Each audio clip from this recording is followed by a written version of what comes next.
Doctor ਸਾਹਿਬ ਆਪਾਂ nervous system ਦੀ ਗੱਲ ਛੇੜੀਏ ਤਾਂ ਇਹਦੇ ਵਿੱਚ ਨਾਲ ਆਪਾਂ ਨੂੰ ਹੁਣ ਇਹ ਵੀ ਸਮਝਣਾ ਪਏਗਾ ਕਿ ਬੋਡੀ ਦੇ ਅੰਦਰ ਨਾੜੀਆਂ ਜਿਹੜੀਆਂ ਨੇ ਉਹਨਾਂ ਦਾ ਕੀ ਰੋਲ ਚੱਲ ਰਿਹਾ। ਕਈ ਤਰ੍ਹਾਂ ਦੀਆਂ ਨਾੜੀਆਂ ਨੇ, ਬਲੱਡ ਲੈ ਕੇ ਜਾਣ ਵਾਲੀਆਂ ਨਾੜੀਆਂ ਵੱਖਰੀਆਂ ਨੇ, ਰਸ ਤੰਤਰ ਦੀਆਂ ਨਾੜੀਆਂ ਵੱਖਰੀਆਂ ਨੇ, ਕਿੱਦਾਂ ਦੀਆਂ ਨਾੜੀਆਂ ਨੇ ਅਤੇ ਉਹ ਕੀ, ਕਿਉਂਕਿ ਹੁਣ ਆਪਾਂ ਜੇ ਇੱਥੇ ਦੇਖੀਏ ਤਾਂ ਖੂਨ ਲੈ ਕੇ ਜਾਣ ਵਾਲੀਆਂ ਵੱਖਰੀਆਂ ਅਤੇ ਲੈ ਕੇ ਆਉਣ ਵਾਲੀਆਂ ਵੱਖਰੀਆਂ ਨੇ ਅਤੇ ਰਸ ਤੰਤਰ ਵਾਲੀਆਂ ਵੱਖਰੀਆਂ ਨੇ, ਜਿਹੜੀ ਮੈਸੇਜ ਦੇਣ ਵਾਲੀਆਂ ਦੂਜੀਆਂ ਵੱਖਰੀਆਂ ਨੇ, ਉਹ ਕਿੱਦਾਂ ਥੋੜ੍ਹਾ ਉਹ ਵੀ ਸਾਇੰਸ ਸਮਝਾ ਦਿਓ। ਹਾਂ ਜੀ, ਇੱਦਾਂ ਹੀ ਜਿੱਦਾਂ ਖੂਨ ਦੀਆਂ ਨਾੜਾਂ ਖੂਨ ਲਿਜਾਣ ਵਾਲੀਆਂ ਅਲੱਗ ਨੇ, ਹਾਰਟ ਤੋਂ ਖੂਨ ਲੈ ਕੇ ਜਾਂਦੀਆਂ ਨੇ ਸੈੱਲ ਤੱਕ, ਉਹਨੂੰ ਆਰਟਰੀਜ਼ ਕਹਿੰਦੇ ਆ, ਅਤੇ ਵਾਪਸ ਲਿਆਉਣ ਵਾਲੇ ਵੇਨਸ ਕਹਿੰਦੇ ਆ। ਇੱਦਾਂ ਜਿਹੜੀਆਂ ਨਰਵਜ਼ ਨੇ, ਜਿਹੜੇ ਗਿਆਨ ਇੰਦਰੀਆਂ ਤੋਂ ਇਨਫੋਰਮੇਸ਼ਨ ਲੈ ਕੇ ਆਉਂਦੀਆਂ ਨੇ, ਉਹਨਾਂ ਨੂੰ ਸੈਂਸਰੀ ਨਰਵਜ਼ ਕਹਿੰਦੇ ਆ। ਜਿਹੜੀਆਂ ਮੈਸੇਜ ਵਾਪਸ ਲੈ ਕੇ ਜਾਂਦੀਆਂ ਨੇ, ਉਹਨਾਂ ਨੂੰ ਮੋਟਰ ਨਰਵਜ਼ ਕਹਿੰਦੇ ਆ, ਮੋਟਰ ਨਰਵਜ਼ ਕਹਿੰਦੇ ਆ। ਅਤੇ ਇਸ ਤਰ੍ਹਾਂ ਇਹ ਬਿਲਕੁਲ ਤੁਹਾਡੀ ਗੱਲ ਸਹੀ ਹੈ। ਉਹਦੇ ਪਾਥਵੇ ਅਲੱਗ ਨੇ, ਉਹਦੀਆਂ ਬ੍ਰਾਂਚਿਸ ਜਿਹੜੀਆਂ ਨਿੱਕੀਆਂ ਤਾਰਾਂ ਪਈਆਂ ਹੁੰਦੀਆਂ, ਜਿੱਦਾਂ ਕਮਰੇ ਦੀ ਫਿਟਿੰਗ ਹੋਈ ਵੀ ਹੈ, ਬਲਬ ਦੀ ਫਿਟਿੰਗ ਅਲੱਗ ਹੈ, ਟਿਊਬ ਦੀ ਅਲੱਗ ਹੈ, ਪੱਖੇ ਦੀ ਅਲੱਗ ਹੈ, AC ਦੀ ਅਲੱਗ ਹੈ, ਅਲੱਗ ਨੇ ਨਾ। ਇੱਦਾਂ ਹੀ ਬੋਡੀ ਦੇ ਵਿੱਚ ਜਿਹੜੀਆਂ ਗਿਆਨ ਇੰਦਰੀਆਂ ਤੋਂ ਲੈ ਕੇ ਜਾਣ ਵਾਲੀਆਂ ਨੇ, ਉਹ ਇੱਕੋ ਹੀ ਬਾਹਰੋਂ ਦੇਖਣ ਨੂੰ ਇੱਕੋ ਤਾਰ ਲੱਗ ਰਹੀ ਹੈ, ਜੇ ਅੰਦਰ ਉਹਦੇ ਅੰਦਰ ਛੋਟੀਆਂ ਤਾਰਾਂ ਪਈਆਂ ਹੋਈਆਂ ਨੇ, ਜਿਹੜੀ ਇਨਫੋਰਮੇਸ਼ਨ ਲੈ ਕੇ ਜਾਂਦੀਆਂ ਨੇ। ਜਿਹੜੀਆਂ ਲੈ ਕੇ ਆਉਂਦੀਆਂ ਨੇ ਉਹ ਅਲੱਗ ਤਾਰਾਂ ਨੇ, ਸੋ ਉਹਨੂੰ ਮੋਟਰ ਨਰਵਜ਼ ਕਹਿੰਦੇ ਆ। ਸੋ ਸੈਂਸਰੀ ਨਰਵਜ਼, ਮੋਟਰ ਨਰਵਜ਼। ਤੀਸਰਾ ਹੁੰਦਾ ਆਟੋਨੋਮਿਕ ਨਰਵਜ਼। ਆਟੋਨੋਮਿਕ ਦਾ ਮਤਲਬ ਹੁੰਦਾ ਜਿਹੜੀ ਤੁਹਾਡੀ ਮਰਜ਼ੀ ਤੋਂ ਬਿਨਾਂ ਚੱਲਦੀ ਹੈ। ਇਹ ਤਾਂ ਸੈਂਸਰੀ ਅਤੇ ਮੋਟਰ ਤਾਂ ਹੋ ਗਈਆਂ ਜਿਹੜੀਆਂ ਤੁਹਾਡੀ ਮਰਜ਼ੀ ਨਾਲ ਚੱਲਦੀਆਂ ਨੇ, ਜਾਂ ਤੁਹਾਡੀ ਮਰਜ਼ੀ ਨੂੰ ਅਫੈਕਟ ਕਰਦੀਆਂ ਨੇ। ਮੰਨ ਲਓ ਮੈਂ ਤੁਹਾਨੂੰ ਟੱਚ ਕਰਤਾ, ਤਾਂ ਤੁਹਾਡੀ ਬਾਡੀ ਨੇ ਤੁਹਾਨੂੰ ਸੂਚਨਾ ਦਿੱਤੀ ਵੀ ਕਿਸੇ ਨੇ ਟੱਚ ਕਰਤਾ, ਤਾਂ ਜੇ ਸੁੱਤੇ ਪਏ ਹੋਵੋਗੇ ਤਾਂ ਥੋੜ੍ਹਾ ਜਿਹਾ ਸੌਫਟ ਟੱਚ ਹੈ, ਤੁਸੀਂ ਨਾ ਜਗਾਵੇ ਤੁਹਾਨੂੰ, ਲੇਕਿਨ ਅਗਰ ਕੋਈ ਡੀਪ ਟੱਚ ਕਰੇਗਾ ਜਾਂ ਚੁੰਡੀ ਵੱਢੇਗਾ ਤਾਂ ਤੁਹਾਨੂੰ ਪਤਾ ਲੱਗ ਜਾਏਗਾ ਵੀ ਚੁੰਡੀ ਵੱਢਤੀ ਕਿਸੇ ਨੇ, ਜਾਂ ਕੀੜੀ ਲੜ ਜੇ ਜਾਂ ਮੱਛਰ ਲੜ ਜੇ ਤਾਂ ਜਾਗ ਆ ਜਾਂਦੀ ਹੈ। ਤਾਂ ਦੂਜਾ ਹੁੰਦਾ ਕਿ ਫਿਰ ਅੱਗੇ ਆਰਡਰ ਆਉਣਾ ਵਾਪਸ। ਮੰਨ ਲਓ ਤਾਂ ਮੱਛਰ ਲੜ ਗਿਆ ਤੁਹਾਨੂੰ, ਅਤੇ ਫਿਰ ਮੱਛਰ ਜਦੋਂ ਲੜਦਾ ਤਾਂ ਜਦੋਂ ਅੰਦਰ ਹੁੰਦੀ ਹੈ ਤਾਂ ਤੁਸੀਂ ਨਾਲ ਦੀ ਨਾਲ ਉਹਨੂੰ ਐਂ ਕਰਕੇ ਮੱਛਰ ਨੂੰ ਮਾਰਨ ਦੀ ਕੋਸ਼ਿਸ਼ ਕਰਦੇ ਹੋ ਜਾਂ ਉੱਥੇ ਖੁਰਕਦੇ ਹੋ, ਉਹ ਮੋਟਰ ਨਰਵਜ਼ ਹੋ ਗਈ। ਤਾਂ ਇਹ ਦੋ ਕਿਸਮ ਦੀਆਂ ਜਿਹੜੀਆਂ ਮੋਟਰ ਨਰਵਜ਼ ਜਿਹੜੀਆਂ ਤੁਹਾਡੇ ਕੰਟਰੋਲ 'ਚ ਨੇ, ਅਤੇ ਇੱਕ ਜਿਹੜੀ ਆਟੋਨੋਮਿਕ ਨਰਵਜ਼ ਨੇ ਉਹ ਸਿੰਪੈਥੈਟਿਕ ਅਤੇ ਪੈਰਾਸਿੰਪੈਥੈਟਿਕ ਨੇ। ਸਿੰਪੈਥੈਟਿਕ ਜਿਹੜੀਆਂ ਨੇ ਉਹ ਐਮਰਜੈਂਸੀ ਵਾਸਤੇ ਨੇ, ਜਦੋਂ ਤੁਸੀਂ ਕੰਮ ਕਰਾਉਣਾ ਹੈ ਬਾਡੀ ਨੇ, ਤੁਹਾਨੂੰ ਕੋਈ ਮੰਨ ਲਓ ਕੋਈ ਕੰਮ ਜਿਹੜਾ ਹੈ ਤੁਹਾਡਾ ਕੋਈ ਤੁਸੀਂ ਫਟਾਫਟ ਲਿਖਣਾ ਹੈ, ਤੁਹਾਨੂੰ ਕੋਈ ਕਾਹਲੀ ਹੈ ਜਲਦੀ, ਤਾਂ ਤੁਹਾਡਾ ਅੰਦਰ ਉਹ ਸਿੰਪੈਥੈਟਿਕ ਨਰਵਜ਼ ਜਿਹੜੀਆਂ ਨੇ ਉਹ ਥੋੜ੍ਹਾ ਜਿਹਾ ਭਾਰੂ ਹੋ ਜਾਣਗੀਆਂ, ਫਟਾਫਟ ਤੁਹਾਨੂੰ ਕਰਾਉਣਗੀਆਂ। ਠੀਕ ਹੈ, ਫਟਾਫਟ ਦਾ ਇੱਕੋ ਹੀ ਪ੍ਰੋਬਲਮ ਹੁੰਦੀ ਹੈ, ਜਿੱਥੇ ਵੀ ਫਟਾਫਟ ਕਰਾਉਣ ਦੀ ਸਿੰਪੈਥੈਟਿਕ ਸਿਸਟਮ ਆ ਗਿਆ, ਉਹਦਾ ਮਤਲਬ ਹੈ ਟਾਈਮ ਸੀਮਾ।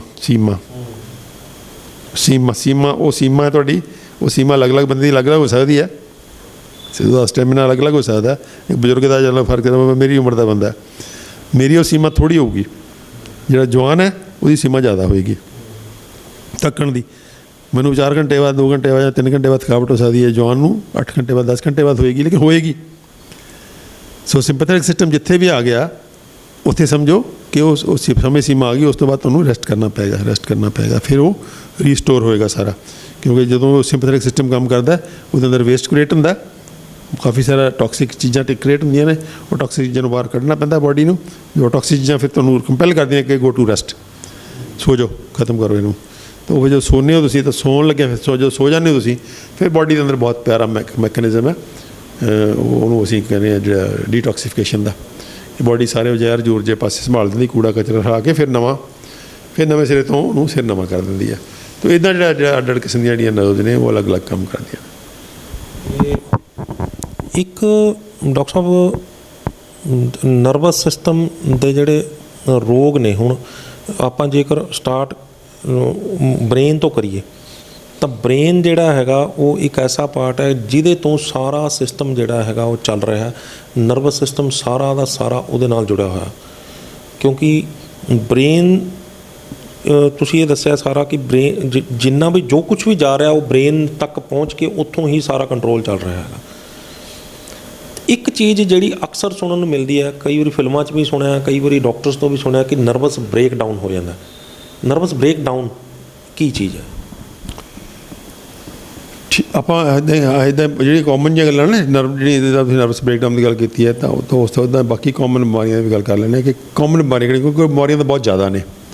ਜੇ ਆਪਾਂ ਰੇਅਰ ਬਿਮਾਰੀਆਂ ਨੂੰ ਛੱਡ ਦਾਂਗੇ ਵਿੱਚੋਂ, ਜਿਹੜੀਆਂ ਘੱਟ ਲੋਕਾਂ ਨੂੰ ਹੁੰਦੀਆਂ, ਜਿਹੜੀਆਂ ਆਪਣੇ ਆਮ ਭਾਸ਼ਾ 'ਚ ਵੀ ਆਪਾਂ ਨੂੰ ਰੋਜ਼ ਦਿਖਦੀਆਂ ਨੇ, ਉਹਦੀ ਕਾਊਂਟਿੰਗ ਕਰ ਲੈਂਦੇ ਪਹਿਲਾਂ ਕਿ ਉਹ ਆਹ ਹੁੰਦੀਆਂ। ਤਾਂ ਨਰਵਸ ਬ੍ਰੇਕਡਾਊਨ ਦਾ ਮਤਲਬ ਹੁੰਦਾ, ਨਰਵਸ ਬ੍ਰੇਕਡਾਊਨ ਦਾ ਮਤਲਬ ਹੈ ਕਿ ਤੁਹਾਡੀ ਇੱਕ ਸਿਚੁਏਸ਼ਨ ਖੜੀ ਹੋ ਗਈ ਜਿੱਥੇ ਕਿ ਤੁਹਾਨੂੰ ਕੋਈ ਐਕਟ ਕਰਨਾ ਪਏਗਾ। ਤੁਹਾਡੇ ਆਲੇ ਦੁਆਲੇ ਕੋਈ ਇਹੋ ਜਿਹੇ ਹਾਲਾਤ ਪੈਦਾ ਹੋ ਗਏ ਕਿ ਤੁਸੀਂ ਐਕਟ ਕਰਨਾ। ਦੋ ਆਪਸ਼ਨ ਨੇ, ਜਾਂ ਤਾਂ ਤੁਸੀਂ ਜਵਾਬ ਦੇ ਦੋਗੇ ਮੈਂ ਨਹੀਂ ਕਰਦਾ, ਜਾਂ ਤੁਸੀਂ ਕਰੋਗੇ। ਦੋ ਹੀ, ਤੀਜੀ ਕੋਈ ਆਪਸ਼ਨ ਨਹੀਂ ਹੈ। ਕੋਈ ਹਾਲਾਤ ਐਮਰਜੈਂਸੀ ਹਾਲਾਤ ਪੈਦਾ ਹੋ ਗਏ, ਜਦੋਂ ਤੁਸੀਂ ਕਰੋਗੇ ਤਾਂ ਉਹ ਹੌਸਲਾ ਹੈ, ਚੜ੍ਹਦੀ ਕਲਾ ਹੈ। ਨਰਵਸ ਬ੍ਰੇਕਡਾਊਨ ਜਿਹੜੀ ਹੈ ਉਹ ਉੱਥੇ ਉਹ ਬੰਦਾ ਹਿੰਮਤ ਨਹੀਂ ਕਰ ਪਾਉਂਦਾ, ਉਹਨੂੰ ਲੱਗਦਾ ਕਿ ਨਹੀਂ ਮੈਂ ਨਹੀਂ ਕਰ ਪਾਊਂਗਾ, ਫਰੀਜ਼ ਹੋ ਜਾਏਗਾ, ਸਭ ਕੁਝ ਉਹ ਸਰੈਂਡਰ ਕਰ ਦੇਗਾ, ਸਰੈਂਡਰ ਕਰ ਦੇਗਾ। ਨਰਵਸ ਬ੍ਰੇਕਡਾਊਨ ਦਾ ਮਤਲਬ ਇਹ ਆ ਕਿ ਉਹ ਕੁਛ ਨਹੀਂ ਕਰੇਗਾ, ਕੋਈ ਰਿਸਪੌਂਡ ਨਹੀਂ ਕਰੇਗਾ। ਉਹਨੂੰ ਮਾਰ ਲਓ, ਕੁੱਟ ਲਓ, ਜੋ ਮਰਜ਼ੀ ਕਰ ਲਓ, ਉਹਨੇ ਐਕਟ ਨਹੀਂ ਕਰਨਾ। ਪਾਵਰ ਹੁੰਦਿਆਂ ਸੁਣਦਿਆਂ ਸਭ ਕੁਝ ਜਿਹੜਾ ਉਹ ਸਰੈਂਡਰ ਕਰ ਦਿੰਦਾ। ਤੇ ਇੱਕ ਅਜਿਹਾ ਹੁੰਦਾ ਕਿ ਬਿਲਕੁਲ ਕਮਜ਼ੋਰ ਮਾਰਚੂ ਜੀ ਮਾਂ ਵੀ ਆਪਣੇ ਬੱਚੇ ਦੇ ਜੇ ਕੋਈ ਪ੍ਰੋਬਲਮ ਆ ਜਾਏ ਤੇ ਉਹ ਇੱਕਦਮ ਸ਼ੇਰ ਨਹੀਂ ਬਣ ਜਾਂਦਾ। ਉਹ ਨਾ ਤੁਸੀਂ ਮਾਰਚੂ ਦੀ ਮਾਂ ਛੱਡੋ, ਤੁਸੀਂ ਇਹੋ ਜਿਹੀਆਂ ਵੀਡੀਓਜ਼ ਪਈਆਂ ਨੇ ਜਿੱਥੇ ਚੂਹਾ ਬਿੱਲੀ ਨੂੰ ਪੈ ਗਿਆ, ਠੀਕ ਹੈ ਨਾ, ਮੁਰਗਾ ਬਿੱਲੀ ਨੂੰ ਪੈ ਗਿਆ, ਜਿੱਥੇ ਉਹਨੂੰ ਲੱਗਿਆ ਵੀ ਇਹ ਹੁਣੇ ਨਹੀਂ ਮੇਰਾ ਬਚਾਓ ਨਹੀਂ ਹੈ ਕੋਈ ਵੀ, ਤਾਂ ਉਹ ਫਿਰ ਉਹ ਸ਼ੇਰ ਹੋ ਜਾਂਦਾ। ਤਾਂ ਉਹ ਐਨੀਮਲ 'ਚ ਵੀ ਹੈਗੀ ਹੈ। ਇੱਕ ਹੁੰਦਾ ਕਿ ਤੁਸੀਂ, ਜਾਂ ਸਾਡੇ ਇਤਿਹਾਸ 'ਚ ਬਹੁਤ ਪਿਆਰੀਆਂ ਉਦਾਹਰਨਾਂ ਨੇ ਚੜ੍ਹਦੀ ਕਲਾ 'ਚ ਰਹਿਣ ਵਾਲੀਆਂ, ਵੀ ਹਾਲਾਤ ਪੈਦਾ ਹੋ ਗਏ। ਜਿਵੇਂ ਚਮਕੌਰ ਦੀ ਗੜੀ ਲਈ ਉਦਾਹਰਨ ਅਕਸਰ ਮੈਂ ਦਿੰਦਾ ਹੁੰਦਾ। ਚਮਕੌਰ ਦੀ ਗੜੀ ਦੀ ਬਹੁਤ ਪਿਆਰੀ ਉਦਾਹਰਨ ਹੈ ਸਾਡੀ। ਚਮਕੌਰ ਦੀ ਗੜੀ ਜਦੋਂ ਸਿੰਘ ਘਿਰ ਗਏ ਤਾਂ ਉਸੇ ਪਤਾ ਲੱਗ ਗਿਆ ਵੀ ਹੁਣ ਤਾਂ ਸ਼ਹੀਦੀਆਂ ਹੋਣਗੀਆਂ, ਠੀਕ ਹੈ ਨਾ। ਦੋ ਹੀ ਤਰੀਕੇ ਸੀ, ਜਾਂ ਸਰੈਂਡਰ ਕਰ ਦਿਓ, ਵੀ ਉਹਨੂੰ ਕਹਿੰਦੇ ਗ੍ਰਿਫਤਾਰ ਕਰ ਲਓ, ਸਾਨੂੰ ਨਰਵਸ ਬ੍ਰੇਕਡਾਊਨ ਹੋ ਗਿਆ, ਉਹ ਕਹਿੰਦੇ ਗ੍ਰਿਫਤਾਰ ਕਰ ਲਓ, ਵਿੱਚੇ ਗੁਰੂ ਗੋਬਿੰਦ ਸਿੰਘ ਜੀ ਗ੍ਰਿਫਤਾਰ ਹੋ ਜਾਂਦੇ, ਵਿੱਚੇ ਸਿੰਘ ਗ੍ਰਿਫਤਾਰ ਹੋ ਜਾਂਦੇ, ਵੀ ਚੱਲ ਅੱਛਾ ਕਾਹਨੂੰ ਮਰਨਾ, ਵੀ ਜਾ ਕੇ ਜੇਲ੍ਹ ਜੂਲ੍ਹ 'ਚ ਪਾ ਦੇਣਗੇ, ਬਸ ਹੋਰ ਕੀ ਕਰਨਗੇ। ਲੇਕਿਨ ਉੱਥੇ ਨਹੀਂ, ਉਹਨਾਂ ਨੂੰ ਸੀਗਾ ਵੀ ਸਿੰਘਾਂ ਨੇ ਮਤਲਬ ਫੈਸਲਾ ਕਰ ਲਿਆ ਵੀ ਗੁਰੂ ਗੋਬਿੰਦ ਸਿੰਘ ਨੂੰ ਇੱਥੋਂ ਆਰਡਰ ਕਰ ਦਿਓ। ਪੰਜ ਪਿਆਰਿਆਂ ਨੇ ਫੈਸਲਾ ਕੀਤਾ। ਦੇਖੋ ਸਾਰੀ ਇੱਕ ਕੀ ਆ, ਇਹ ਉਹਦਾ ਬਿਲਕੁਲ ਉਲਟਾ ਹੈ, ਜਿਹਨੂੰ ਕਹਿੰਦੇ ਚੜ੍ਹਦੀ ਕਲਾ ਦੀ ਐਕਸਟ੍ਰੀਮ ਉਦਾਹਰਨ ਹੈ। ਕਿ ਵੀ ਗੁਰੂ ਸਾਹਿਬ ਨੂੰ ਕਿਹਾ ਵੀ ਤੁਸੀਂ ਜਾਓ, ਤੁਹਾਡੀ ਜਿਹੜੀ ਕੌਮ ਨੂੰ ਬਹੁਤ ਲੋੜ ਹੈ, ਤੁਸੀਂ ਜਾਓ। ਸਾਹਿਬਜ਼ਾਦਿਆਂ ਬਾਰੇ ਕਿਹਾ ਉਹਨਾਂ ਨੇ ਵੀ ਸਾਹਿਬਜ਼ਾਦਿਆਂ ਨੂੰ ਵੀ ਨਾਲ ਲੈ ਜਾਓ, ਬੱਚੇ ਨੇ ਅਜਿਹੇ। ਉਹ ਗੁਰੂ ਸਾਹਿਬ ਨੇ ਵੀ ਜਵਾਬ ਦੇ ਦਿੱਤਾ, ਸਾਹਿਬਜ਼ਾਦਿਆਂ ਨੇ ਵੀ ਜਵਾਬ ਦਿੱਤਾ ਵੀ ਨਹੀਂ ਅਸੀਂ ਨਹੀਂ, ਅਸੀਂ ਸਿੰਘਾਂ ਦੇ ਨਾਲ ਖੜਾਂਗੇ। ਅਤੇ ਸਿੰਘਾਂ ਨੇ ਇੱਥੇ ਸ਼ਹੀਦੀਆਂ, ਪਤਾ ਵੀ ਸ਼ਹੀਦੀਆਂ ਹੋਣੀਆਂ ਨੇ, ਲੇਕਿਨ ਲੜੇ, ਔਰ ਲੜੇ ਵੀ ਉਸ ਸਪਿਰਿਟ ਨਾਲ ਜਿੱਥੇ ਇੱਕ ਐਗਜ਼ੈਂਪਲ ਕ੍ਰੀਏਟ ਹੋ ਗਈ। ਇੱਕ ਬੰਦੇ ਨੇ ਮਤਲਬ 20 ਮਾਰ ਕੇ ਫਿਰ ਸ਼ਹੀਦੀਆਂ ਪ੍ਰਾਪਤ ਕੀਤੀਆਂ। ਤਾਂ ਇਹ ਜੰਗ ਵੀ ਤਾਂ ਤੁਸੀਂ ਦੇਖ ਲਓ ਜੀ, 21 ਸਿੰਘਾਂ ਨੇ ਜਿਹੜੇ ਆ ਉਹ 10,000 ਦੀ ਫੌਜ ਨਾਲ ਲੜਾਈ। ਬਿਲਕੁਲ ਉਹ ਐਕਸਟ੍ਰੀਮ ਉਦਾਹਰਨ ਹੈ। ਸੋ ਉਹ ਨਰਵਸ ਬ੍ਰੇਕਡਾਊਨ ਦਾ ਉਲਟਾ। ਨਰਵਸ ਬ੍ਰੇਕਡਾਊਨ ਦਾ ਮਤਲਬ ਹੁੰਦਾ ਵੀ ਤੁਸੀਂ ਮਤਲਬ ਚੰਗੇ ਭਲੇ ਕਰ ਵੀ ਸਕਦੇ ਸੀ, ਜੋ ਉਹ ਵੀ ਨਹੀਂ ਕਰ ਸਕੇ। ਇਹ ਤਾਂ ਬਹੁਤ ਐਕਸਟ੍ਰੀਮ ਉਦਾਹਰਨ ਹੈ ਨਾ, ਜਿੱਥੇ ਕਿ ਪਤਾ ਵੀ ਸੀ ਕਿ ਵੀ ਅਲਟੀਮੇਟਲੀ ਮਰਨਾ, ਫਿਰ ਵੀ ਜੂਝੇ, ਫਿਰ ਵੀ ਲੜ ਕੇ ਮਰੇ। ਪਤਾ ਸੀਗਾ ਵੀ ਮਰਨਾ, ਅਲਟੀਮੇਟਲੀ ਮਰਨਾ ਹੀ ਮਰਨਾ, ਕਿਉਂਕਿ ਇੰਨੇ ਕਿੰਨੇ ਕੁ ਦਾ ਤੁਸੀਂ ਮੁਕਾਬਲਾ ਕਰ ਲਓਗੇ। ਲੇਕਿਨ ਨਰਵਸ ਬ੍ਰੇਕਡਾਊਨ ਬਿਲਕੁਲ ਦਾ ਉਲਟਾ ਹੁੰਦਾ ਕਿ ਤੁਸੀਂ ਕਰ ਵੀ ਸਕਦੇ ਹੋ ਕਾਫੀ ਕੁਛ, ਫਿਰ ਵੀ ਨਹੀਂ ਤੁਸੀਂ ਕਰਦੇ, ਕਿਉਂਕਿ ਤੁਹਾਨੂੰ ਕੌਨਫੀਡੈਂਸ ਹੀ ਨਹੀਂ ਆਪਣੇ ਆਪ 'ਤੇ। ਤੁਹਾਡਾ ਕੌਨਫੀਡੈਂਸ ਇਹਨਾਂ ਟੁੱਟ ਚੁੱਕਿਆ ਕਿ ਤੁਸੀਂ ਜਿਹੜਾ ਕੰਮ ਕਰ ਵੀ ਸਕਦੇ ਹੋ, ਜੇ ਤੁਸੀਂ ਕਰਦੇ ਤਾਂ ਤੁਸੀਂ ਕਾਮਯਾਬ ਹੋਣਾ ਸੀਗਾ, ਉਹ ਵੀ ਨਹੀਂ ਕਰ ਸਕੇ। So that is nervous breakdown. So nervous breakdown ਜਿਹੜੇ ਹੁੰਦੇ ਆ ਬਹੁਤੀ ਵਾਰੀ ਜਾਂ ਤਾਂ ਬਹੁਤ ਵੀਕ ਲੋਕ ਹੁੰਦੇ ਆ, ਬਹੁਤ ਡਰੇ ਹੋਏ ਲੋਕ ਹੁੰਦੇ ਆ, ਜਾਂ ਕੋਈ ਨਾ ਕੋਈ ਪਰੇਸ਼ਾਨੀ ਦਾ ਸ਼ਿਕਾਰ ਹੁੰਦੇ ਆ, ਜਿਨ੍ਹਾਂ ਨੂੰ ਕੁਝ ਨਾ ਦਾ ਕੌਨਫੀਡੈਂਸ ਟੁੱਟ ਚੁੱਕਿਆ ਹੁੰਦਾ ਬਿਲਕੁਲ ਹੀ ਆਪਣੇ ਆਪ 'ਚ। ਉਹ ਲੋਕ ਜਿਹੜੇ ਨੇ ਨਰਵਸ ਬ੍ਰੇਕਡਾਊਨ ਦਾ ਸ਼ਿਕਾਰ ਹੋ ਜਾਂਦੇ ਆ, ਅਤੇ ਉਹਦੇ 'ਚ ਫਿਰ ਉਹ ਕੁਛ ਵੀ ਨਹੀਂ ਕਰ ਪਾਉਂਦੇ। ਅਤੇ ਉਹਦੇ 'ਚ ਫਿਰ ਉਹ ਮਤਲਬ ਬਹੁਤ ਹੀ ਜਲਾਲਤ ਕਿਸਮ ਦੀ ਜਿਹੜੀ ਹੈ ਉਹਦੀ ਹਾਲਤ ਹੁੰਦੀ ਹੈ, ਜਲੀਲ ਹੁੰਦੇ ਆ ਉਹ ਹਰ ਪਾਸਿਓਂ। ਤਾਂ ਉਹ ਜਿਹੜੀ ਸਿਚੁਏਸ਼ਨ ਹੁੰਦੀ ਹੈ, ਉਹ ਮਤਲਬ ਐਕਸਟ੍ਰੀਮ ਨੈਗੇਟਿਵ ਐਗਜ਼ੈਂਪਲ ਹੈ ਕਿ ਛੋਟੀ ਗੱਲਾਂ 'ਤੇ ਵੀ ਨਰਵਸ ਬ੍ਰੇਕਡਾਊਨ ਹੋ ਜਾਂਦਾ ਉਹਦਾ, ਛੋਟੀ ਗੱਲਾਂ 'ਤੇ ਵੀ, ਕਿ ਉਹ ਛੋਟੀ ਜਿਹੀ ਗੱਲ ਹੈ ਜਿਹਨੂੰ ਰਿਸਪੌਂਡ ਕਰ ਸਕਦੇ ਸੀਗੇ, ਜਿਹਦਾ ਜਵਾਬ ਦੇ ਸਕਦੇ ਸੀਗੇ, ਉਹ ਵੀ ਨਹੀਂ ਕਰ ਪਾਉਂਦੇ। ਤੁਸੀਂ ਦੇਖਿਆ ਹੋਣਾ ਕਿ ਬਹੁਤ ਲੋਕ ਨੇ ਜਿਹੜੇ ਈਵਨ ਓਪਰੇ ਬੰਦੇ ਨਾਲ ਗੱਲ ਨਹੀਂ ਕਰ ਸਕਦੇ, ਕੰਬਣ ਲੱਗ ਜਾਣਗੇ। ਜਾਂ ਸਟੇਜ 'ਤੇ ਚੜ੍ਹ ਕੇ, ਬਹੁਤ ਸਾਰੇ ਲੋਕ ਨੇ ਸਟੇਜ ਫੀਅਰ ਕਹਿੰਦੇ ਜਿਹਨੂੰ, ਸਟੇਜ 'ਤੇ ਜਾਣਗੇ, ਚੜ੍ਹ ਜਾਣਗੇ, ਮੁੜ ਕੇ ਵਾਪਸ ਆ ਜਾਣਗੇ, ਕੰਬਣ ਲੱਗ ਜਾਣਗੇ। ਤਾਂ ਇਹ ਸਾਰੇ ਦਾ ਸਾਰਾ ਜਿਹੜਾ ਐਕਸਟ੍ਰੀਮ ਐਗਜ਼ਾਮਪਲਸ ਨੇ ਜਿਹੜੀਆਂ ਨੈਗੇਟਿਵ ਨੇ। ਸੋ ਇੱਦਾਂ ਹੀ ਇਹ ਸਾਰਾ ਦੇਖੋ ਨਰਵਸ ਸਿਸਟਮ ਦਾ ਖੇਲ ਹੈ ਸਾਰਾ। ਤੁਹਾਡੇ ਨਰਵਸ ਸਿਸਟਮ ਦਾ ਖੇਲ ਹੈ ਕਿ ਪੋਜ਼ੀਟਿਵ ਵੀ, ਮਤਲਬ ਨਰਵਸ ਸਿਸਟਮ ਦੇ ਅੰਦਰ ਇੰਨੀ ਹੋਇਆ ਕਿ ਜੇ ਤੁਸੀਂ ਉਸ ਸਿਸਟਮ ਨੂੰ ਨਹੀਂ ਠੀਕ ਢੰਗ ਨਾਲ ਵਰਤ ਸਕੇ ਤਾਂ ਐਕਸਟ੍ਰੀਮ ਨੈਗੇਟਿਵ ਹੈ, ਜੇ ਤੁਸੀਂ ਜੇ ਵਰਤ ਗਏ ਤਾਂ ਐਕਸਟ੍ਰੀਮ ਪੋਜ਼ੀਟਿਵ ਹੈ। ਸੋ ਉਹ ਕਲਾ ਜਿਹੜੀ ਹੈ ਉਹ ਸਿੱਖਣੀ ਬਹੁਤ ਜ਼ਰੂਰੀ ਹੈ ਕਿ ਆਪਣੇ ਨਰਵਸ ਸਿਸਟਮ ਨੂੰ ਤੁਸੀਂ ਸਾਇੰਟੀਫਿਕਲੀ ਕਿਸ ਢੰਗ ਦੇ ਨਾਲ, ਕਿਸ ਸਿਚੁਏਸ਼ਨ 'ਚ ਕਿੱਦਾਂ ਜਿਹੜਾ ਉਹਨੂੰ ਉਹਦੇ ਅੰਦਰ ਜਿਹੜੀ ਕੀ ਕਰਨਾ ਹੈ ਤਾਂ ਕਿ ਤੁਹਾਡਾ ਨਰਵਸ ਸਿਸਟਮ ਜਿਹੜਾ ਤੁਹਾਨੂੰ ਚੜ੍ਹਦੀ ਕਲਾ 'ਚ ਰੱਖੇ, ਔਰ ਚੜ੍ਹਦੀ ਕਲਾ ਦੀਆਂ ਜਿਹੜੀਆਂ ਅੱਜ ਸਾਇੰਸ ਨੇ ਪ੍ਰੂਵ ਕਰਤਾ ਕਿ ਜੇ ਤੁਸੀਂ ਚੜ੍ਹਦੀ ਕਲਾ 'ਚ ਜੇ ਰਹਿ ਲਓ ਤਾਂ ਕੋਈ ਚੀਜ਼ ਵੀ ਇੰਪੋਸੀਬਲ ਨਹੀਂ ਹੈ, ਕੋਈ ਵੀ ਚੀਜ਼ ਇੰਪੋਸੀਬਲ ਨਹੀਂ ਹੈ, ਕਿਉਂਕਿ ਕਾਸਮਿਕ ਊਰਜਾ ਦਾ ਪਾਰਟ ਹੋ ਤੁਸੀਂ, ਕਾਸਮਿਕ ਮਾਈਂਡ ਦਾ ਪਾਰਟ ਹੋ। ਕਾਸਮਿਕ ਜਿਹੜਾ ਬ੍ਰੇਨ ਹੈ, ਕਾਸਮਿਕ ਬ੍ਰੇਨ ਜਿਹੜਾ ਕਾਸਮਿਕ ਚੇਤਨਾ, ਉਹ ਤੁਹਾਡੀ ਚੇਤਨਾ ਤੇ ਕਾਸਮਿਕ ਚੇਤਨਾ ਇੱਕੋ ਹੀ ਨੇ। ਸੋ ਜੇ ਤੁਸੀਂ ਢੰਗ ਸਿਰ ਇਹ ਸਿੱਖ ਲਓ ਤਾਂ ਮੇਰੇ ਕੁਛ ਵੀ ਚੀਜ਼ ਇੰਪੋਸੀਬਲ ਨਹੀਂ ਹੈ। ਅਤੇ ਜੇ ਤੁਸੀਂ ਨਹੀਂ ਸਿੱਖਿਆ ਤਾਂ ਫਿਰ ਤੁਸੀਂ ਐਕਸਟ੍ਰੀਮ ਉਹਦਾ ਨੈਗੇਟਿਵ ਵੀ ਹੈ ਕਿ ਤੁਸੀਂ ਕੁਛ ਵੀ ਨਹੀਂ ਕਰ ਪਾਓਗੇ। ਅਤੇ ਨਰਵਸ ਬ੍ਰੇਕਡਾਊਨ ਦੀ ਜਿਹੜੀ ਤੁਸੀਂ ਗੱਲ ਕਰ ਰਹੇ ਹੋ ਐਕਸਟ੍ਰੀਮ ਨੈਗੇਟਿਵ ਹੈ। ਨਰਵਸ ਬ੍ਰੇਕਡਾਊਨ ਤੋਂ ਇਲਾਵਾ ਹੁਣ ਆਪਾਂ ਜਾਂਦੇ ਨਾੜੀ ਤੰਤਰ ਦੀਆਂ ਕਿਹੜੀਆਂ ਬਿਮਾਰੀਆਂ ਨੇ ਉਹਦੇ 'ਤੇ ਵੀ ਇੱਕ ਝਾਤ ਮਾਰ ਜੀ। ਸੋ ਉਹਦੇ 'ਚ ਆਪਾਂ ਨਾੜੀ ਤੰਤਰ 'ਚੋਂ ਜਿਹੜੇ ਅੱਜ ਕੱਲ੍ਹ ਬਹੁਤ ਜ਼ਿਆਦਾ ਹੋ ਗਿਆ ਹੱਥ ਪੈਰ ਸੁੰਨ ਹੋਣੇ। ਤੁਸੀਂ ਪਹਿਲਾਂ ਵੀ ਇੱਕ ਦਿਨ ਮੇਰੇ ਨਾਲ ਗੱਲ ਕਰ ਰਹੇ ਸੀ ਹੱਥ ਪੈਰ ਸੁੰਨ ਕਿਉਂ ਹੁੰਦੇ ਆ। ਇਹ ਹੱਥ ਪੈਰ ਸੁੰਨ ਹੋਣੇ ਜਿਹੜੇ ਨੇ ਇਹਨੂੰ ਨਿਊਰੋਪੈਥੀ ਕਹਿੰਦੇ ਆ ਕਿ ਇਹਦਾ ਮਤਲਬ ਤੁਹਾਡੀਆਂ ਪੈਰੀਫਰਲ ਨਰਵਸ ਨੇ ਉਹ ਕਿਤੇ ਨਾ ਕਿਤੇ ਕੰਮ ਨਹੀਂ ਕਰ ਪਾ ਰਹੀਆਂ ਪ੍ਰੋਪਰਲੀ। ਤੁਹਾਡੀਆਂ ਹੱਥਾਂ ਦੀਆਂ ਨਾੜਾਂ ਨਹੀਂ ਕੰਮ ਕਰ ਰਹੀਆਂ। ਜਾਂ ਜਿਵੇਂ ਸ਼ੂਗਰ ਵਾਲੇ ਮਰੀਜ਼ ਹੁੰਦੇ ਆ, ਸ਼ੂਗਰ ਵਾਲੇ ਮਰੀਜ਼ਾਂ ਦਾ ਸਭ ਤੋਂ ਪਹਿਲਾਂ ਪੈਰ ਸੁੰਨ ਹੁੰਦੇ ਆ। ਉਹ ਪੈਰ ਸਭ ਤੋਂ ਪਹਿਲਾਂ ਕਿਉਂ ਇਨਵੋਲਵ ਹੁੰਦੇ ਆ? ਤੁਸੀਂ ਇਹ ਵੀ ਆਪਾਂ ਥੋੜ੍ਹੀ ਜਿਹੀ ਗੱਲ ਕਰ ਲਈਏ ਕਿ ਪੈਰਾਂ ਦੀਆਂ ਨਾੜਾਂ ਕਿਉਂ ਕਮਜ਼ੋਰ ਹੁੰਦੀਆਂ ਪਹਿਲਾਂ, ਕਿਉਂਕਿ ਪੈਰ ਜਿਹੜੇ ਨੇ ਉਹ ਹਾਰਟ ਤੋਂ ਸਭ ਤੋਂ ਦੂਰੀ 'ਤੇ ਨੇ ਅਤੇ ਖੂਨ ਦੀ ਜਿਹੜੀ ਸਪਲਾਈ ਹੈ, ਬਲੱਡ ਸਪਲਾਈ ਜਿਹੜੀ ਉੱਥੇ ਪਹੁੰਚਦੀ ਹੈ ਉਹ ਸਭ ਤੋਂ ਜ਼ਿਆਦਾ ਅਗੇਂਸਟ ਦਾ ਗ੍ਰੈਵਿਟੀ ਹੁੰਦੀ ਹੈ। ਸੋ ਉੱਥੇ ਸਟੈਗਨੇਸ਼ਨ ਵੀ ਹੁੰਦੀ ਹੈ, ਬਲੱਡ ਦੀ ਦੂਰੀ ਵੀ ਹੈ, ਤਾਂ ਉਹਦੇ ਅੰਦਰ ਜਿਹੜੀ ਹੁੰਦੀ ਹੈ ਉੱਥੇ ਦੀ ਬਲੱਡ ਸਪਲਾਈ ਜਿਹੜੀ ਹੈ ਵੀਕ ਹੋਣ ਕਰਕੇ ਉੱਥੋਂ ਦੀਆਂ ਨਾੜਾਂ ਜਿਹੜੀਆਂ ਨੇ ਉਹ ਕਮਜ਼ੋਰ ਹੋ ਜਾਂਦੀਆਂ, ਕਿਉਂਕਿ ਇਹਨਾਂ ਨਾੜਾਂ ਨੂੰ ਤਾਂ ਖੂਨ ਚਾਹੀਦਾ ਨਾ।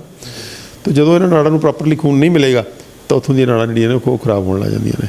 ਸੋ ਇਸ ਕਰਕੇ ਤਾਂ ਹੀ ਅਸੀਂ ਕਹਿੰਦੇ ਹਾਂ ਕਿ ਤੁਸੀਂ ਆਪਣੀ ਲੱਤਾਂ ਦੀ ਵਰਜਿਸ਼ ਕਰੋ, ਹੋਰ ਕਰੋ, ਤਾਂ ਕਿ ਉੱਥੇ ਜਿਹੜਾ ਉਹਦਾ ਪ੍ਰੋਪਰ ਬਲੱਡ ਸਪਲਾਈ ਮੇਨਟੇਨ ਰਹੇ, ਨਰਵਸ ਪ੍ਰੋਪਰ ਰਹਿਣ।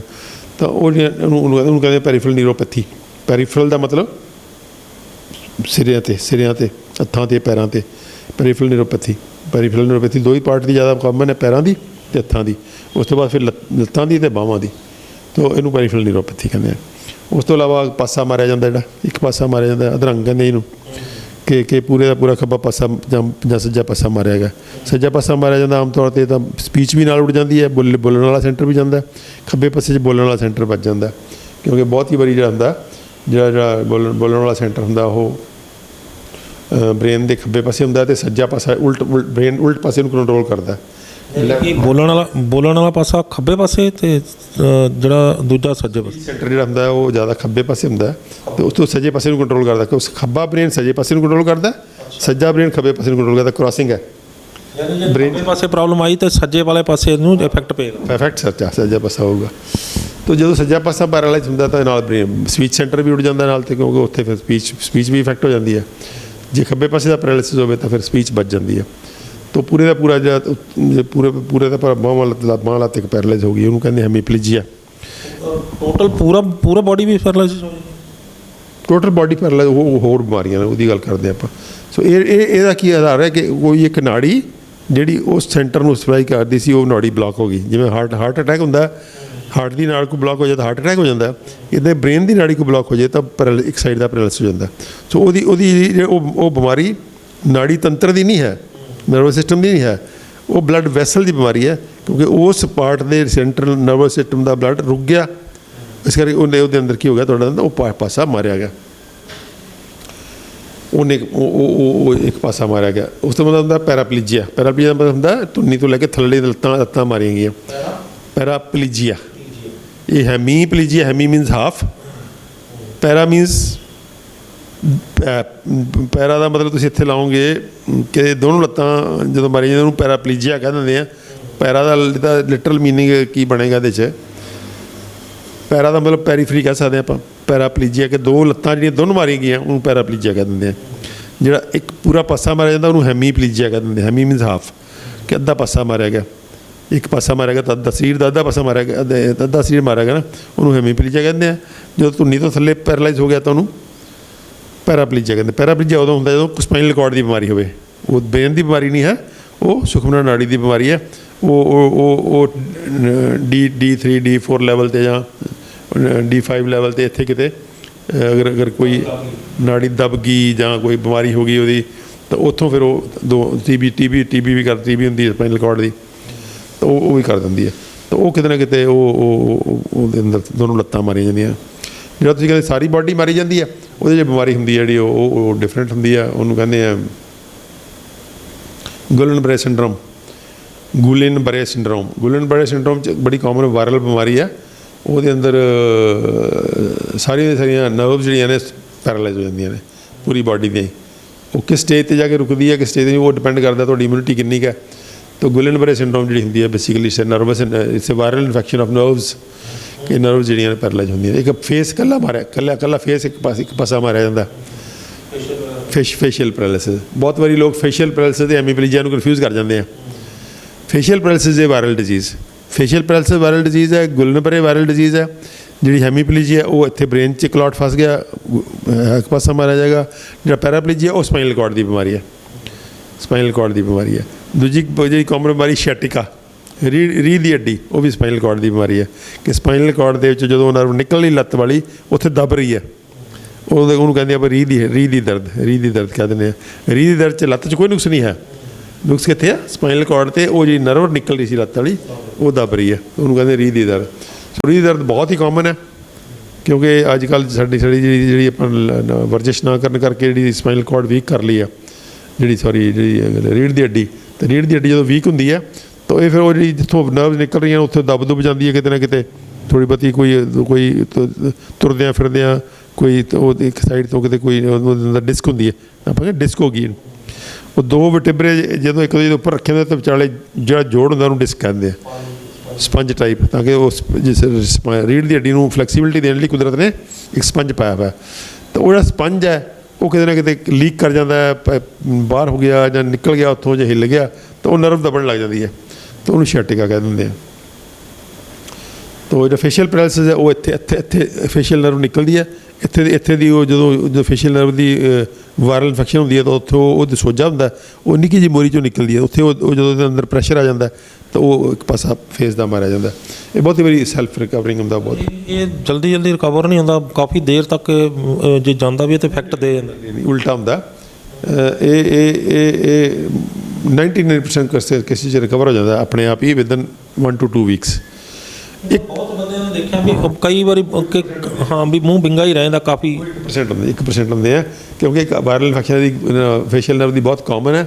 ਉਹ ਫੇਸ਼ੀਅਲ ਪੈਰਾਲਿਸਿਸ ਬਹੁਤ ਲੋਕਾਂ ਨੂੰ ਹੁੰਦਾ, ਲੇਕਿਨ ਬਹੁਤੇ ਲੋਕਾਂ ਦਾ ਫੇਸ਼ੀਅਲ ਪੈਰਾਲਿਸਿਸ ਜਿਹੜੀ ਆ ਉਹ 1% ਹੋ ਸਕਦਾ। ਮੈਂ ਗਲਤ ਹੋਵਾਂ 2-3% ਹੋਵੇ, ਮੈਨੂੰ ਐਗਜ਼ੈਕਟ ਫਿਗਰ ਯਾਦ ਨਹੀਂ ਕਿੰਨੇ ਕੁ % 'ਚ ਇਹ ਜਿਹੜਾ ਪੈਰਾਲਿਸਿਸ ਹੈ ਇਹਦੀ ਕੋਈ ਨਾ ਕੋਈ ਥੋੜ੍ਹੀ ਬਹੁਤੀ ਰਹਿੰਦ ਖੂੰਹਦ ਰਹਿ ਜਾਂਦੀ ਹੈ। ਪਰ ਮੈਜੋਰਿਟੀ 'ਚ ਜਿਹੜੀ ਹੈ ਇਹ ਸੈਲਫ ਲਿਮਿਟਿੰਗ ਡਿਜ਼ੀਜ਼ ਹੈ। ਵਿਦਨ ਕੁਛ ਹਫ਼ਤਿਆਂ ਦੇ ਵਿੱਚ ਹੀ ਇਹ ਰਿਕਵਰ ਕਰ ਜਾਂਦੀ ਹੈ। ਇਹ ਸੈਲਫ ਲਿਮਿਟਿੰਗ ਹੈ, ਅਤੇ ਇਸ ਕਰਕੇ ਇਹ ਤੋਂ ਬਹੁਤਾ ਡਰਨ ਦੀ ਲੋੜ ਨਹੀਂ ਹੁੰਦੀ ਫੇਸ਼ੀਅਲ ਪੈਰਾਲਿਸਿਸ ਤੋਂ। ਫੇਸ਼ੀਅਲ ਪੈਰਾਲਿਸਿਸ ਠੀਕ ਹੋਣਾ ਹੀ ਹੋਣਾ ਹੁੰਦਾ ਮੈਜੋਰਿਟੀ ਆਫ ਦ ਕੇਸਿਸ। ਤਾਂ ਉਹਦੇ 'ਚ ਜਿਹੜੇ ਸਟੀਰੋਇਡ ਪਾ ਦਿੰਦੇ ਆ ਤਾਂ ਕਿ ਫਟਾਫਟ ਉਹਦੀ ਇਨਫਲੇਮੇਸ਼ਨ ਘਟੇ ਅਤੇ ਫੇਸ਼ੀਅਲ ਨਰਵ ਸ਼ਾਇਦ ਬਚ ਜਾਵੇ। ਸੋ ਉਹਦੇ 'ਚ ਸਟੀਰੋਇਡ ਪਾ ਦਿੰਦੇ ਆ। ਤਾਂ ਇਹ ਹੋ ਗਿਆ ਤੁਹਾਡੀ ਫੇਸ਼ੀਅਲ ਨਰਵ ਦੀ ਗੱਲ ਹੋ ਗਈ, ਹੈਮੀਪਲੀਜੀਆ, ਪੈਰਾਪਲੀਜੀਆ। ਅੱਛਾ, ਤਾਂ ਉਸ ਤੋਂ ਬਾਅਦ ਆ ਜਾਓ ਤੁਸੀਂ ਲਾਸ ਆਫ ਮੈਮਰੀ। ਜਿਹਨੂੰ ਆਪਾਂ ਐਲਜ਼ੀਮਰ ਨਾਂ ਦਿੱਤਾ ਇਹਨਾਂ ਨੇ ਵੈਸਟਰਨ ਕੰਟਰੀਜ਼ ਵਾਲਿਆਂ ਨੇ। ਐਲਜ਼ੀਮਰ ਡਿਜ਼ੀਜ਼ ਦੇ ਤਾਂ ਬਹੁਤ ਹੀ ਸੀਵੀਅਰ ਡਿਮੈਂਸ਼ੀਆ ਗੱਲ ਹੋ ਜਾਂ ਡਿਮੈਂਸ਼ੀਆ ਦਾ ਮਤਲਬ ਹੈ ਕਿ ਤੁਹਾਡੀ ਮੈਮਰੀ ਭੁੱਲਣ ਲੱਗ ਜਾਂਦੀ ਹੈ। ਹੁਣ ਜਿਵੇਂ ਮੇਰੇ ਵਾਲੀ ਉਮਰ 'ਚ ਪਹੁੰਚ ਕੇ ਥੋੜ੍ਹੀ ਬਹੁਤੀ ਡਿਮੈਂਸ਼ੀਆ ਸਭ ਨੂੰ ਹੋਣ ਲੱਗ ਜਾਂਦੀ ਹੈ। ਵੀ ਤੁਸੀਂ ਚੀਜ਼ਾਂ ਰੱਖ ਕੇ ਭੁੱਲ ਜਾਓਗੇ, ਤੁਸੀਂ ਜਾ ਕਿਤੇ ਰਹੇ ਹੋ ਜਾਂਦੇ ਭੁੱਲ ਜਾਓਗੇ, ਕਿਤੇ ਕੋਈ ਵਾਰ ਹੋਰ ਹੀ ਜਾਓਗੇ, ਜਾਂ ਤੁਸੀਂ ਕੋਈ ਚੀਜ਼ ਰੱਖਣੀ ਤਾਂ ਕਿਤੇ ਹੋਰ ਸੀ, ਫਰਿੱਜ ਵੱਲ ਨੂੰ ਤੁਰ ਪੈਂਦੇ, ਫਰਿੱਜ 'ਚ ਰੱਖਣ ਤੁਰ ਪੈਂਦੇ ਹੋ। ਤਾਂ ਇਹੋ ਜਿਹੀਆਂ ਚੀਜ਼ਾਂ ਜਿਹੜੀਆਂ ਨੇ ਇਹ ਆਮ ਜਿਹੀਆਂ ਹੁੰਦੀਆਂ ਨੇ। ਇਹ ਤਾਂ ਬਹੁਤ ਕਾਮਨ ਨੇ, ਬਹੁਤ ਹੀ ਕਾਮਨ ਨੇ ਉਮਰ ਦੇ ਹਿਸਾਬ ਨਾਲ। ਉਹ ਕਿਉਂ ਹੁੰਦੀਆਂ ਨੇ? ਕਿਉਂਕਿ ਬ੍ਰੇਨ ਦੀ ਬਲੱਡ ਸਪਲਾਈ ਹੌਲੀ ਬ੍ਰੇਨ ਦੀ ਇਹ ਵੀ ਬਲੱਡ ਵੈਸਲ ਡਿਜ਼ੀਜ਼ ਹੈ। ਜਿਵੇਂ ਹਾਰਟ ਦੀ ਹੌਲੀ ਹਾਰਟ ਦੀ ਪੇਨ ਹੋਣ ਲੱਗ ਜਾਂਦੀ ਹੈ, ਹਾਰਟ ਦਾ ਇਰੈਗੂਲਰਿਟੀ ਹੋਣ ਲੱਗ ਜਾਂਦੀ ਹੈ। ਉਹ ਕਾਹਦੇ ਕਰਕੇ ਹੁੰਦੀ ਹੈ? ਕਿਉਂਕਿ ਹਾਰਟ ਦੀਆਂ ਬਲੱਡ ਵੈਸਲ ਭੀੜੀਆਂ ਹੋ ਗਈਆਂ। ਇੱਦਾਂ ਕਿ ਜਦੋਂ ਬ੍ਰੇਨ ਦੀਆਂ ਬਲੱਡ ਵੈਸਲ ਭੀੜੀਆਂ ਹੋਣ ਲੱਗ ਜਾਂਦੀਆਂ ਨੇ ਤਾਂ ਬ੍ਰੇਨ ਨੂੰ ਪ੍ਰੋਪਰ ਬਲੱਡ ਸਪਲਾਈ ਨਹੀਂ ਜਾਂਦੀ, ਤਾਂ ਉਹਦੇ ਨਾਲ ਜਿਹੜੀ ਹੈ ਮੈਮਰੀ ਇਹ ਘਟਣ ਲੱਗ ਜਾਂਦੀ ਹੈ। ਤਾਂ ਉਹ ਜਿਹੜਾ ਮੈਮਰੀ ਘਟਦੀ ਉਹ ਜਿਹੜੀ ਥੋੜ੍ਹੀ ਬਹੁਤੀ ਮੈਮਰੀ ਸਭ 'ਚ ਹੀ ਹੁੰਦੀ ਹੈ ਸੀਨੀਅਰ ਦੇ ਬਜ਼ੁਰਗਾਂ ਦੇ, ਲੇਕਿਨ ਕਈਆਂ ਨੂੰ ਬਹੁਤ ਜ਼ਿਆਦਾ ਹੋ ਜਾਂਦੀ ਹੈ। ਤਾਂ ਬਹੁਤ ਜ਼ਿਆਦਾ ਹੋ ਜਾਂਦੀ ਹੈ ਤਾਂ ਫਿਰ ਬਹੁਤ ਦਿੱਕਤ ਆ ਜਾਂਦੀ ਕਿ ਉਹ ਆਪਣਾ ਕੰਮ ਨਹੀਂ ਮੈਨੇਜ ਕਰ ਸਕਦਾ। ਬਹੁਤ ਹੌਚ-ਪੌਚ ਹੁੰਦਾ ਰਹਿੰਦਾ, ਕਦੀ ਕਿਸੇ ਦੇ ਘਰ ਵੜ ਜੂਗਾ ਗਲਤੀ ਨਾਲ, ਕਦੀ ਆਪਣਾ ਘਰ ਤੱਕ ਭੁੱਲਣ ਲੱਗ ਜਾਂਦੇ ਲੋਕ, ਨਾਂ ਤੱਕ ਭੁੱਲਣ ਲੱਗ ਜਾਂਦੇ ਆ, ਬੀਵੀ ਨੂੰ ਨਹੀਂ ਪਛਾਣਦੇ, ਇੱਥੋਂ ਤੱਕ ਆ ਜਾਂਦੀ ਗੱਲ। ਉਹ ਐਕਸਟ੍ਰੀਮ ਕੇਸਿਸ ਵੈਸਟਰਨ ਕੰਟਰੀ 'ਚ ਨੇ, ਸਾਡੇ ਐਕਸਟ੍ਰੀਮ ਕੇਸਿਸ ਘੱਟ ਨੇ। ਐਲਜ਼ੀਮਰ ਦੇ ਐਕਸਟ੍ਰੀਮ ਕੇਸਿਸ ਨੇ ਵੈਸਟਰਨ ਕੰਟਰੀ ਬਹੁਤ ਜ਼ਿਆਦਾ ਨੇ, ਬਹੁਤ ਜ਼ਿਆਦਾ, ਮਤਲਬ ਬਹੁਤ ਤੰਗ ਨੇ ਲੋਕ ਐਲਜ਼ੀਮਰਸ ਵਾਲਿਆਂ ਤੋਂ।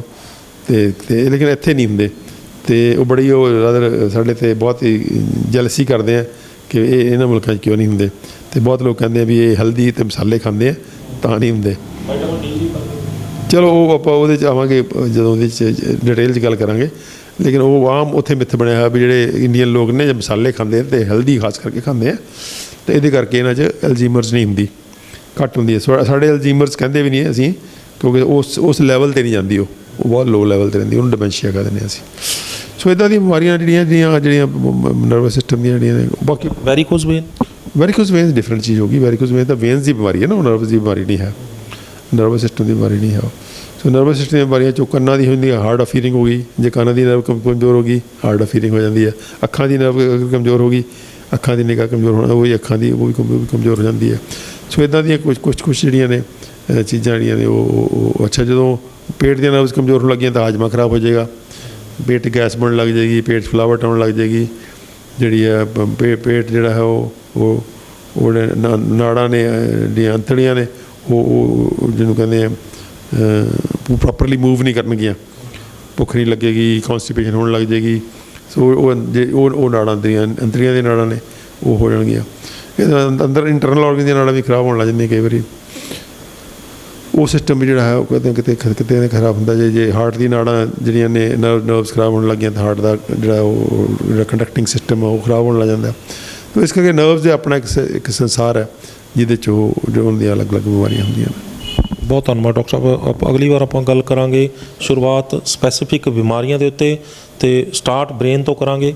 ਅਤੇ ਦਰਸ਼ਕਾਂ ਨੂੰ ਇਹ ਬੇਨਤੀ ਕਰਾਂਗੇ ਨਾਲ ਵੀ ਤੁਸੀਂ ਆਪਣੇ ਸੁਝਾਅ ਵੀ ਦੱਸ ਸਕਦੇ ਹੋ, ਸਵਾਲ ਵੀ ਪੁੱਛ ਸਕਦੇ ਜਿਹੜੇ ਮੈਂ ਡਾਕਟਰ ਅਮਰ ਸਿੰਘ ਆਜ਼ਾਦ ਤੋਂ ਪੁੱਛ ਸਕਦਾ। ਤੁਹਾਡਾ ਬਹੁਤ ਬਹੁਤ ਧੰਨਵਾਦ। ਸੋ ਇਹ ਸਨ ਡਾਕਟਰ ਅਮਰ ਸਿੰਘ ਆਜ਼ਾਦ। ਮੈਨੂੰ ਲੱਗਦਾ ਹੈ ਕਿ ਨਾੜੀ ਤੰਤਰ ਦੀ ਇਸ ਤੋਂ ਵੱਡੀ ਜਾਣਕਾਰੀ ਸ਼ਾਇਦ ਹੀ ਅੱਜ ਤੱਕ ਤੁਸੀਂ ਕਿਸੇ ਹੋਰ ਵੀਡੀਓ 'ਚ ਦੇਖੀ ਹੋਵੇ।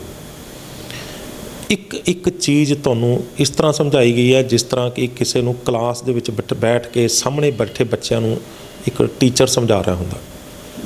ਅਤੇ ਉਹ ਚੀਜ਼ਾਂ ਜਿਹੜੀਆਂ ਕਿ ਸਾਨੂੰ ਸਾਡੇ ਸਰੀਰ ਦਾ ਹੀ ਗਿਆਨ ਦਿੰਦੀਆਂ ਨੇ, ਕਿਸੇ ਵਾਸਤੇ ਨਹੀਂ ਆਪਾਂ ਸਿੱਖ ਰਹੇ, ਅਸੀਂ ਆਪਣੇ ਵਾਸਤੇ ਸਿੱਖ ਰਹੇ ਹਾਂ।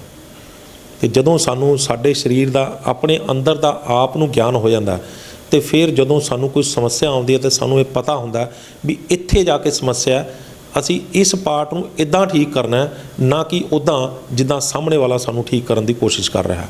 ਸਾਹਮਣੇ ਵਾਲੇ ਦਾ ਲਾਲਚ ਹੋ ਸਕਦਾ ਉਸ ਨੂੰ ਠੀਕ ਕਰਨ ਦੀ ਕੋਸ਼ਿਸ਼ ਦੇ ਵਿੱਚ, ਲੇਕਿਨ ਸਾਨੂੰ ਆਪਣਾ ਸਰੀਰ ਠੀਕ ਕਰਨ ਵਿੱਚ ਸਾਨੂੰ ਆਪਣਾ ਸਰੀਰ ਆਪ ਠੀਕ ਕਰਨਾ। ਅਤੇ ਇਹਦੇ ਵਿੱਚ ਸਾਨੂੰ ਕਿਸੇ ਤਰੀਕੇ ਦਾ ਲਾਲਚ ਜਾਂ ਕਿਸੇ ਤਰੀਕੇ ਦਾ ਕੋਈ ਵੀ ਇਸ ਤਰ੍ਹਾਂ ਦਾ ਜਿਹੜਾ ਮਾਲ ਪ੍ਰੈਕਟਿਸ ਜਿਹੜੀ ਹੈ ਮਨਜ਼ੂਰ ਨਹੀਂ ਹੋਏਗੀ ਜਿਹੜੀ ਸਾਡੇ ਸਰੀਰ ਨੂੰ ਨੁਕਸਾਨ ਪਹੁੰਚਾਵੇ, ਸਾਨੂੰ ਆਰਥਿਕ ਤੌਰ ਦੇ ਉੱਤੇ ਕਮਜ਼ੋਰ ਕਰੇ।